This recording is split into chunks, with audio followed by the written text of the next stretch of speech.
আমি আপনাদেরকে খোলা করে জিজ্ঞেস করতে চাই, এই মসজিদে ইমামতি করা আমার কোন জরুরি না। আমার মুসল্লিরা যদি আমাকে না চায়, একদিনও থাকতে রাজি না। আপনারা কি চান যে আমি মসজিদ ছেড়ে চলে যাই? কে কে চান?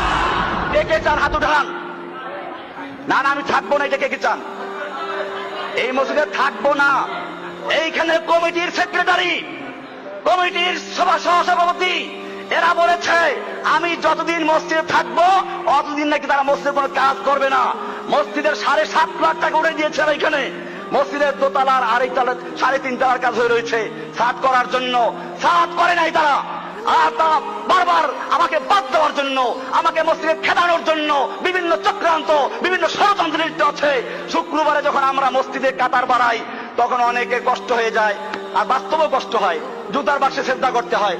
অনেকে বলে এটা, এখন এটা কি দোষটা কি আমার না যেই কমিটি মসজিদের টাকা উঠে দিয়েছে 1 বছর আগে, তারপরেও মসজিদের কাজ না করে ইমাম সাহেবকে খেলাবার জন্য, ইমামকে বাদ দেওয়ার জন্য, যে ইমাম তাদের গোলামি করে না, যে ইমাম তাদের কথাবার্তা উঠা বসা করে না, যে ইমাম তাদেরকে তোয়াজ করে না, যে ইমাম তাদের বাসায় গিয়ে ধর্ণা দেয় না, এই কারণে ইমামকে বাদ দিতে চায় অমুসলমান জাতি। আমি জিজ্ঞেস করতে চাই, সেই কমিটি তোমরা মানো কিনা?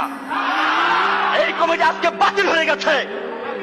আজিজুর রহমানের কমিটি, সেক্রেটারি আজিজুর রহমানের কমিটি বাতিল হয়ে গেছে মসজিদের জনগণের রায় দিয়ে। সুতরাং আমি পরিষ্কার বলতে চাই, নতুন কমিটি করে এই মসজিদের বাকি কাজ করার জন্য আমরা তৈরি আছি ইনশাআল্লাহ।